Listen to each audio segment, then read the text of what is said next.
भवानी जी, आप क्या हुआ? वो फतेह दादा ने income tax officer Keshav Kumar का खून कर दिया। फतेह दादा ने? लेकिन वो तो हवालात में बंद है। हम इतना जानते कि खून उसी ने किया। लाश को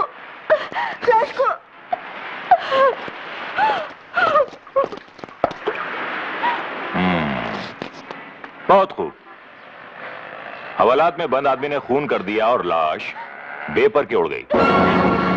क्या?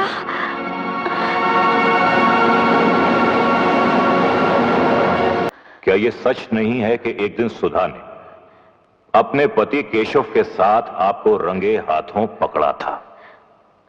बोलिए बोलिए। नहीं नहीं नहीं, आप हमसे 100 बार पूछ चुके हैं और हम आपको 100 बार बता चुकी हैं कि सुधा को गलतफहमी हुई थी।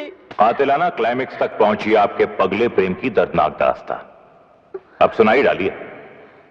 आपका बयान तो कुछ यूं होना चाहिए कि जब मैंने जवानी की दहलीज पर कदम रखा तो पिताजी केशव नाम के एक अनाथ लड़के को घर ले आए। राखी बंधवाकर वो मेरा भाई बन गया। लेकिन इस पवित्र रिश्ते की आड़ में मैंने उससे नाजायज ताल्लुकात कायम कर लिए। 4 महीने पहले मुझसे ऊब कर उसने किसी और से शादी कर ली। जब राखी के दिन वो मुझसे यह कहने आया कि अब वो मुझसे सिर्फ भाई की हैसियत से मिलेगा तो मुझसे बर्दाश्त नहीं हुआ और मैंने उसका खून कर दिया। खून करने के बाद मैंने पूरी ऊंच नीच सोची और एक झूठी कहानी गढ़ी। एक प्राइवेट टैक्सी हायर की, उसकी लाश को टैक्सी में डाला और टैक्सी को डुबो दिया। ये सब झूठ है। प्राइवेट टैक्सी के मालिक और एक बछड़े के बयान से यह साबित होता है कि यह सब सच है। खोल दो इन्हें। सर आप? जोरावर, मुझे तुमसे उम्मीद नहीं थी कि मेरी पार्टी के खास वर्कर को तुम झूठे इल्जाम में टॉर्चर करोगे। सॉरी सर, गलती हो गई, माफ कर दीजिए। माफ तो तुम्हें भवानी करेगी। भवानी, मैं माफी चाहता हूं इस पुलिस ऑफिसर की ओर से, अपनी पार्टी की सरकार की ओर से और खुद अपनी ओर से।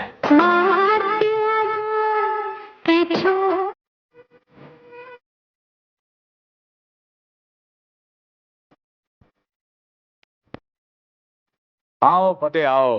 मैं तुम्हारा इंतजार कर रहा था। कैसे हो? बस आशीर्वाद था। अरे अरे भाई, बहुत बहुत शाबाशी और बहुत बहुत शुक्रिया। आओ बैठो बैठो। नहीं, अरे बैठो भाई। यही ठीक यहाँ। भाई मंगल। हाँ जी, ये लो। ये लो। अरे इसकी क्या जरूरत? अरे रखो रखो। अब आगे के लिए क्या हुक्म है हुजूर? हुक्म क्या है, बस लंबी तान कर सो जाओ। एक बहुत खतरनाक अपराधी फतेह दादा पुलिस की हिरासत से भाग निकला है और नई सरकार के ईमानदार अफसरों तथा नेताओं को उससे जान का खतरा है। यदि फतेह दादा कहीं भी किसी को दिखाई दे तो कृपया 100 पर फोन कर दें। सूचना समाप्त। ये क्या हो रहा है? एक नाटक, सनसनीखेज सा। क्या मतलब?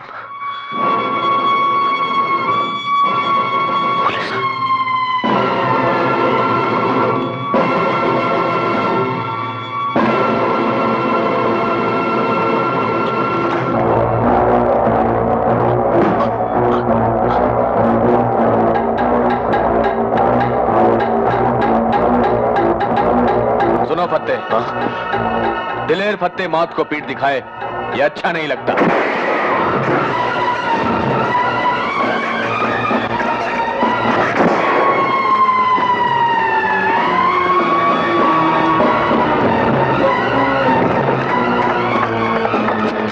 जोरावर सिंह ईमानदार केशव का हत्यारा मुझे मारने आया था, मगर खुद मारा गया।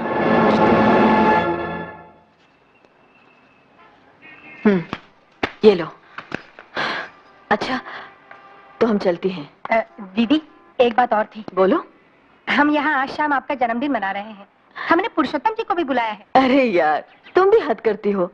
हम कोई बच्ची है जो हमारा जन्मदिन मना रही हो? हाँ मैडम, जब तक आप बच्चों की मां नहीं बनेंगी, बच्ची ही कहलाएंगी। आपको यहाँ किसने बुलाया है? लो, आप भूल गई? पुरुषोत्तम जी का हुक्म है कि अफसर लोग आकर आप ही को रिपोर्ट दें।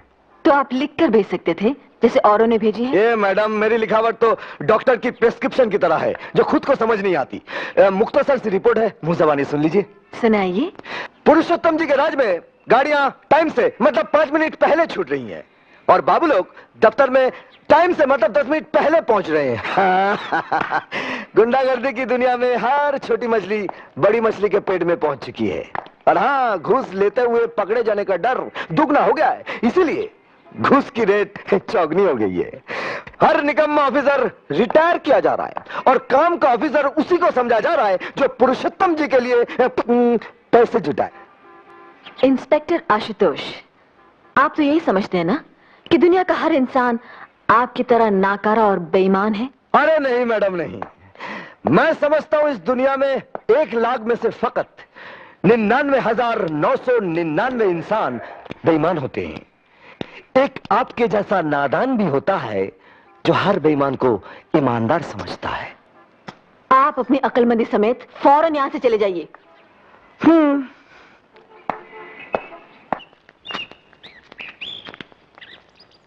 तुम्हारे जन्मदिन पर देने के लिए मैंने एक उपहार लिया था भवानी।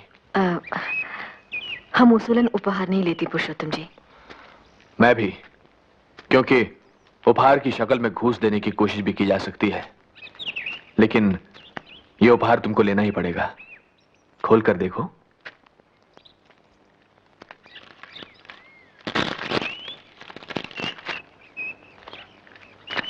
अरे, ऐसा ही एक कलम तो हमारे पिताजी के पास भी था। ये वही है। लेकिन ये आपको कहां से मिल गया? बहुत पहले उनके एक प्रूफ रीडर ने मुझे दिया था। ओह, शुक्रिया। ये उपहार देकर तुमसे एक काम निकालना है मुझे। संत धर्मदास एक ट्रस्ट बनाकर तुम्हारे पिताजी का अखबार मर्यादा फिर से निकालना चाहते हैं। उसके एडिटर बन जाओ। जी? गणेश दत्त जी का पेन तो ले लिया है, उनकी कुर्सी भी संभाल लो। लेकिन पुरुषोत्तम जी, अरे अरे, ये क्या कर रहे हैं आप?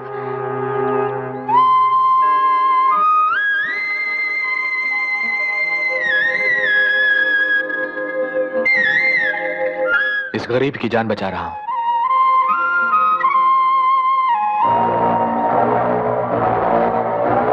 तो करोगी ना मर्यादा का संपादन? पुरुषोत्तम जी, हमारे पिताजी का अखबार किसी पार्टी का नहीं था। यह अखबार तुम्हारा होगा भवानी, किसी पार्टी का नहीं। तब तो कोई एतराज नहीं। तो सबसे पहले इस अखबार में हमें फत्ते के गुरु सत्तार के खिलाफ आवाज उठानी है।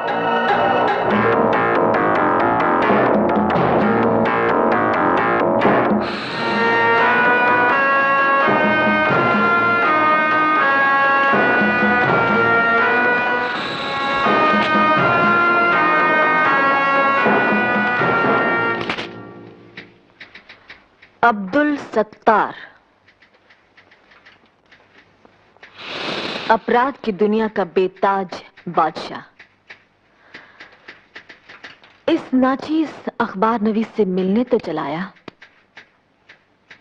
भला क्यों? महज ये बताने कि अपराध की दुनिया का बेताज बादशाह अब यह खाकसार नहीं, वो शख्स है जिसे आप संत धर्मदास के नाम से जानती हैं।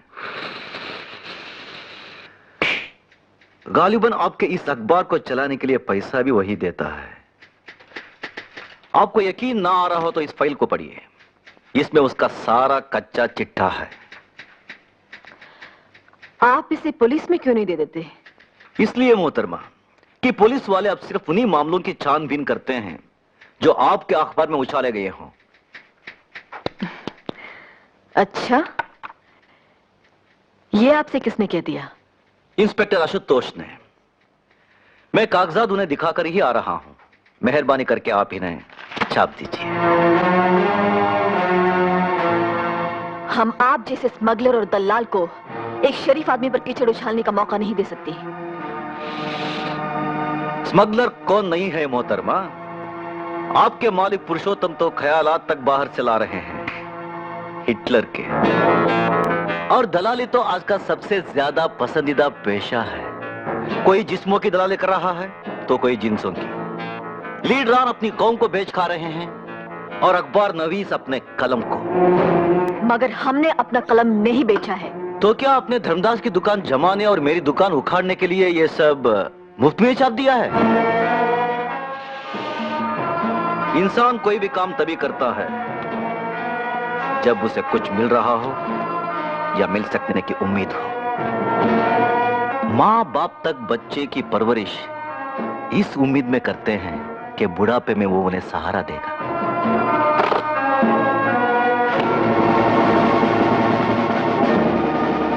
ये नजराना कबूल फरमाइए और धर्मदास के खिलाफ ये मैटर अपने यहां छाप दीजिए।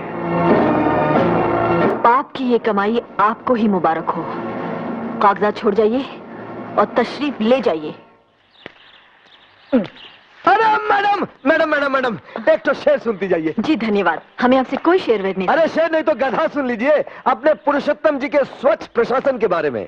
क्या है, सरकार भला होती क्यों ना उनकी पाक साफ, सीखे हुए तय करना अपने 100 खून माफ। रोको रोको। मैडम ऑटो आने तक एक तो और शेर सुन लीजिए। देखिए, न आपसे हमारा कोई वास्ता है न हमें आपसे कुछ सुनना है। अरे मैडम, हम दुश्मनी का ही सही कुछ तो वास्ता रखिए मैडम। क्या है, कता कीजिए ना ताल्लुक हमसे, कुछ नहीं है तो अदावत ही सही।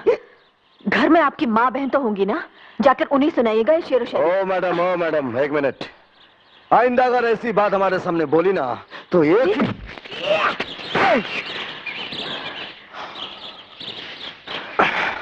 शायद आप भूल गए कि हम ब्लैक बेल्ट हैं। मैडम, मैं शायद आपको बताना भूल गया कि मैं भी ब्लैक बेल्ट रह चुका हूँ। हो सकता है कि आप कभी जूडो और कराटे चैंपियन रहे हो, और शायद मर्द और इंसान भी, मगर अफसोस अब नहीं। मर्द तो मैं हूं ही, और बदतमीजी बर्दाश्त नहीं करता। और एक बात सुन लीजिए मैडम, मैं भी एक इंसान हूं और मुझे भी बुरा लग सकता है। मेरी माँ बचपन में मुझे छोड़ गई और मेरी बहन को उस भ्रष्टाचार ने मुझसे छीन लिया जिससे आप जुड़ रही हैं। हम भ्रष्टाचार से लड़ रही हैं। उस धर्मदास की खिदमत करके जिसने केशव का खून करवाया। अपने सत्तार मियां के सुर में सुर मिलाकर आप भी धर्मदास जी के खिलाफ झूठे इल्जाम लगा रहे हैं। झूठे इल्जाम? जी। देखिए, ये रिपोर्ट केशव ने पुलिस में दर्ज कराई थी। इसमें उसने धर्मदास से जान का खतरा होने की बात कही है। अगर ये कागजात फाइल से ठीक समय पर ना निकाले होते तो जोरावर सिंह कब का इन्हें फाड़ चुका होता। मैडम, कभी मुझसे धर्मदास के बारे में तहकीकात कराइए, फिर देखिए आपके सच के आश्रम में कितना पाप का घड़ा मिलता है।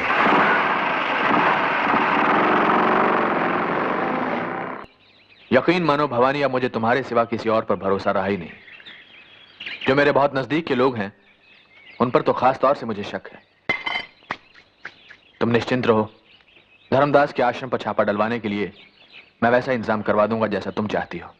जी शुक्रिया। हेलो, मैं आशुतोष। पलीता ठीक से लगा दिया है, धमाका करने के लिए तैयार हो जाओ। हम तैयार हैं। चले? आइए।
भवानी, ये क्या कर रहे हो? हमारी माता जी। क्या? हाँ, देखो।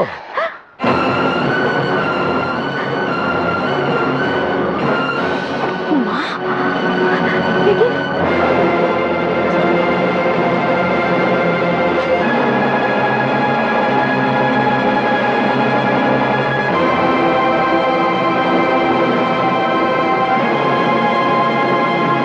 भाई और बहनों, मुझे बहुत ही खेद के साथ आप सबको यह सूचना देनी पड़ रही है कि अब से कुछ ही देर पहले आपके और हमारे प्यारे पुरुषोत्तम जी पर हत्यारिन भवानी ने अपने भाई गोपाल और उस भगौड़े इंस्पेक्टर आशुतोष के साथ मिलकर कातिलाना हमला किया है।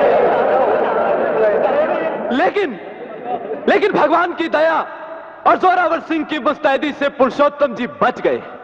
पुरुषोत्तम! पुरुषोत्तम! पुरुषोत्तम! हत्यारिन भवानी! हत्यारिन भवानी!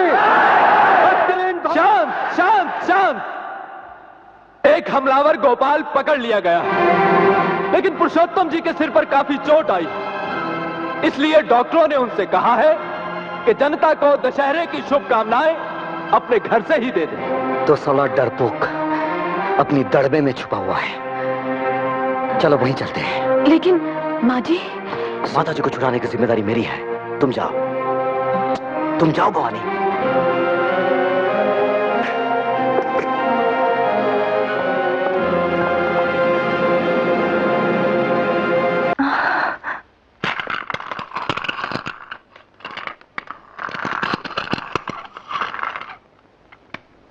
नमस्कार।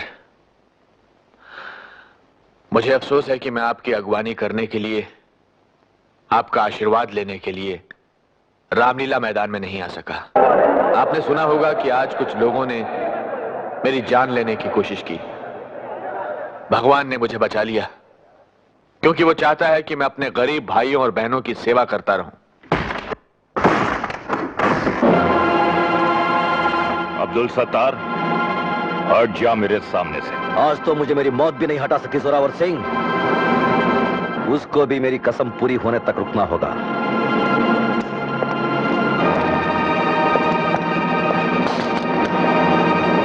अब्दुल सत्तार न तो झूठी कसम खाता है और ना कसम खा के तोड़ता है।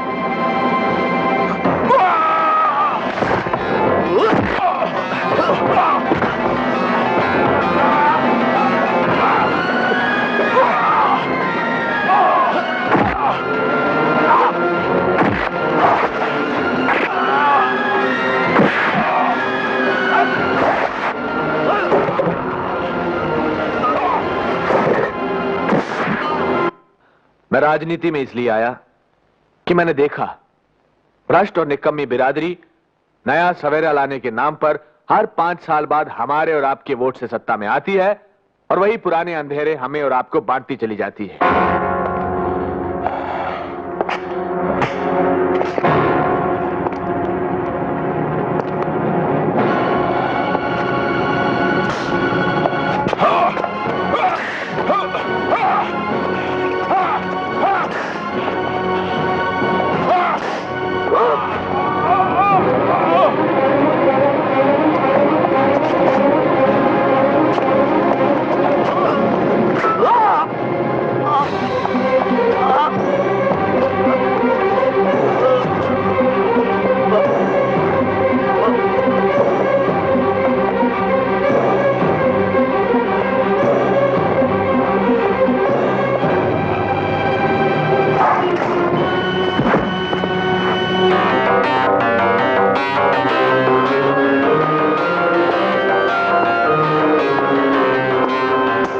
तो मैं उस दुखियारी जनता का नुमाइंदा बना जिसके कान पुराने और खोखले नारे सुनते सुनते पक गए थे और जिसकी आंखें नए सवेरे की राह देखते देखते थक गई थी। मैंने कभी नया सूरज और नया सवेरा लाने का दम नहीं भरा। इतना ही कहा कि अगर आपकी कृपा हुई, अगर आपका सहयोग मिला, तो ये कोशिश जरूर करूंगा कि आपकी कुटिया का दिया भ्रष्टाचार के अंधड़ से बुझता ना रहे। आज भी मैं आपको कुछ देने का वादा नहीं करता, मगर हां, मैं आपको वो जरूर लौटा सकता हूं और लौटाऊंगा जो कभी आपका था, लेकिन भ्रष्ट लोगों ने आपसे छीन लिया था। तू क्या लौटाएगा पुरुषोत्तम? तू तो भारत को गारत करेगा।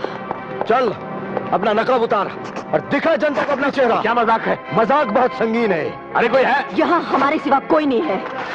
इसका गम मत कर, क्योंकि अब तेरे लिए हर इंसान से खतरा है। हर स्थान में खतरा है, इस कमरे में भी, हमसे भी। भ्रष्ट बिरादरी के भाड़े के हत्यारों, बहुत हो गया तुम्हारा नाटक। भ्रष्ट बिरादरी का सरपंच तो तू है पुरुषोत्तम। तूने अपने एक बेईमान साथी रौनक लाल को कंगला टोला की जमीन दिलाकर करोड़ों रुपए का नफा करवाया। बोल हाँ। तूने दानमहल को कंगला टोला वालों के लिए पुरुषोत्तम नगर बनाने का ठेका दिलवाया है। तूने धर्मदास को हर सरकारी खरीदी पर 5% कमीशन दिलाया। तूने गरीबी हटाने के नाम पर अपने दोस्तों की अमीरी कुछ और बढ़ा दी।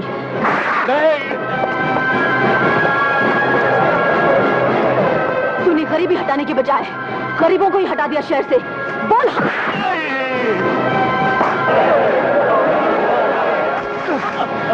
तूने मेरी बहन दीपाली का खून करवाया। बोल भवानी, तूने हमारे पिताजी करमवीर गणेश दत्त को मारा था।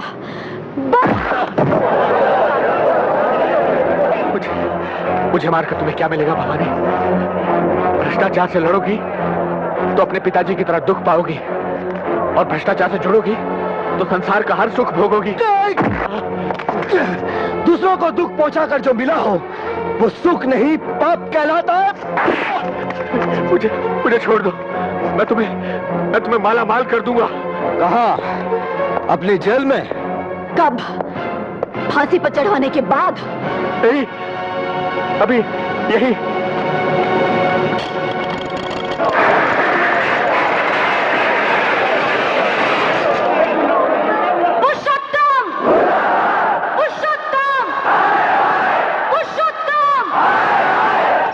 किसी अत्याचारी के पास इतना धन नहीं होता पुरुषोत्तम कि जनता की ईमान को खरीद सके। भवानी! आशुतोष! मेरी हत्या करोगे तो पुलिस गोली चलाना शुरू कर देगी, मासूम लोग मारे जाएंगे। किसी अत्याचारी के पास इतने हथियार नहीं होते कि पूरी जनता को मार सके। कोई इनका बाल बांका करके तो देखे। बेटी,